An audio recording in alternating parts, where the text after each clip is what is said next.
O leite materno continua sendo a principal fonte nutricional para os bebês, né? Apesar de toda a tecnologia que a gente tem atualmente no desenvolvimento das fórmulas infantis, o leite materno tem uma característica única, que é ser um alimento vivo. Então, nele existe todo o balanceamento dos nutrientes dessa mãe para esse bebê. E existe as imunoglobulinas, as células de defesa que fortalecem o sistema do bebê, fortalecem o funcionamento orgânico do bebê. Então, por mais tecnologicamente evoluído que seja o processo do desenvolvimento das fórmulas infantis, esses componentes vivos característicos do leite materno, eles não têm como ser fabricados, eles não têm como ser reproduzidos. E eles são atualizados conforme o bebê vai crescendo e vai se desenvolvendo, se adequando às necessidades que esse bebê apresenta naquele momento em específico. Então, por exemplo, quando um bebê adoece, o corpo da mãe é sensibilizado e os componentes presentes naquele leite materno, eles são específicos para atender aquele estado de saúde do bebê. Então, essa modulação do leite materno é uma característica única e exclusiva da amamentação.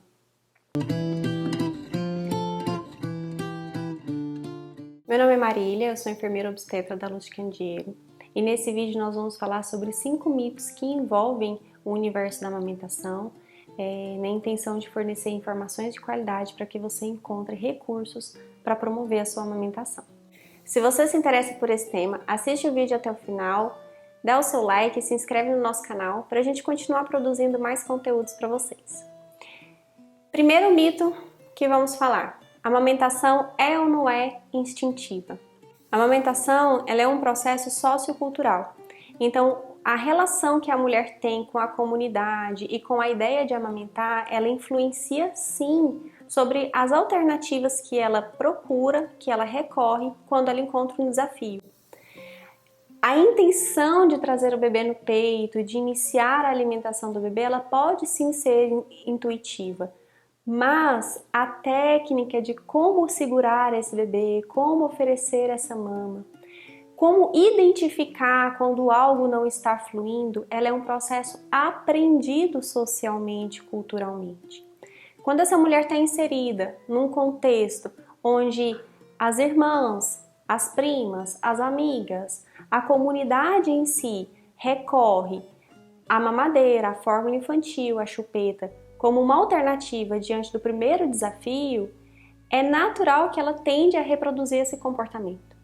Então, tratar sobre a amamentação, existe um movimento individual naquela mulher e existe um movimento que tem que ser social, porque isso impacta nos recursos que a mulher vai encontrar. Quando diante de um desafio, ela percebe que uma pega está errada, que algo está desconfortável e ela entende que não é esse o caminho, ela vai buscar recursos, ela vai buscar informações de qualidade, sejam vídeos, sejam instruções, seja uma consultora de amamentação. Existe também a importância de trazer essa temática ainda no pré-natal, para que essa mulher já chegue no processo do pós-parto entendendo quais são esses pontos de atenção que ela precisa observar na amamentação. E não deixar que isso chegue lá na frente, já numa situação mais grave, mais desconfortável. Por isso, além do desejo de amamentar, além do instinto que a gente poderia dizer que existe de amamentar, é importante sim um preparo com informação, conhecimento técnico e uma rede de apoio bacana.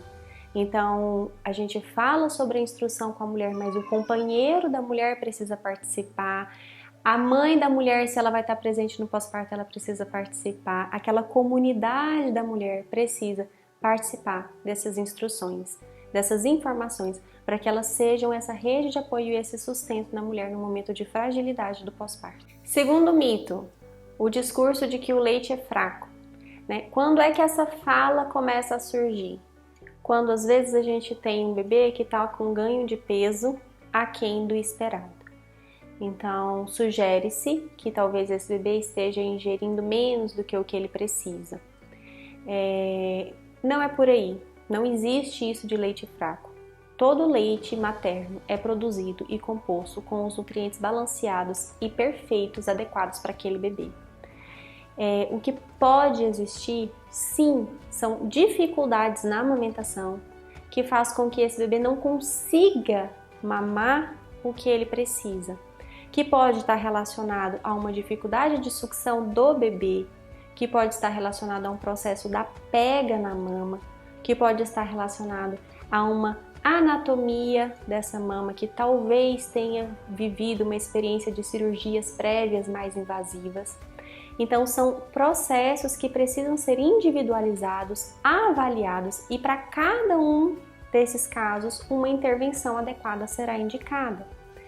Diante de um contexto onde o bebê tem uma baixa ingesta, está sim recomendado um acompanhamento com um profissional especializado para que possa conduzir, para que possa orientar o melhor caminho e o melhor tratamento. Mas que o leite é fraco, isso não existe. Outro contexto onde isso é falado é quando a mulher já está amamentando há muito tempo, uma criança maior de 1 ano, 2 anos, e que vem esse discurso de que o leite já perdeu as propriedades dele, de que isso não precisa mais, de que essa criança não precisa mais desse leite, de que esse leite virou água. Isso também não existe. Como eu falei no começo do vídeo, o leite é um composto vivo, ele se modifica, ele se adequa às necessidades do bebê. Então, a todo momento que o bebê entrar em contato com o leite materno, ele vai se beneficiar desse leite. Terceiro mito: dar chupeta não atrapalha a amamentação. Então, nós já temos estudos bem robustos mostrando uma correlação entre a oferta de bicos artificiais e desmame precoce. Sempre vão existir aqueles casos que as pessoas contam da vizinha, da prima de não sei quem que usou chupeta e que continuou mamando sem nenhum problema.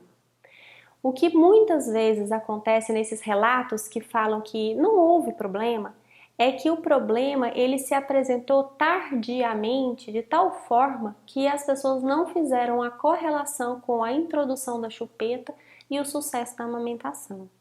Então, a forma como o bebê abocanha a mama e faz um movimento de sucção na mama para a retirada efetiva desse leite e para o estímulo adequado à continuidade da produção de leite é totalmente diferente da forma como esse bebê abocanha a chupeta.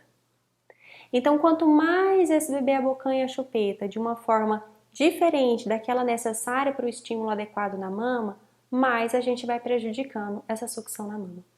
Consequências do uso da chupeta: o desmame precoce, ou seja, o bebê ele perde o interesse pelo peito. O bebê não consegue fazer uma mamada efetiva, ou seja, ele mama no peito, mas a forma como ele retira o leite não é otimizada. Então ele acaba fazendo uma baixa ingesta porque a sucção dele não é efetiva. Terceira consequência: a diminuição da produção de leite. Porque o que faz a mulher produzir leite é o estímulo adequado na mama.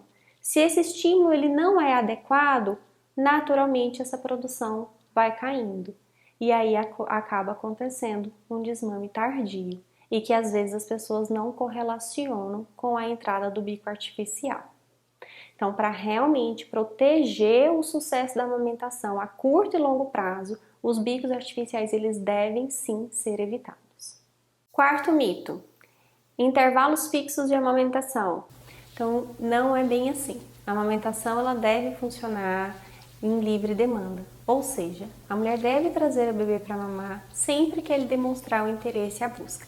Isso porque o bebê busca o peito para satisfazer sede, fome e aconchego. E o quanto esse bebê está ingerindo de leite materno também depende do ritmo de mamada.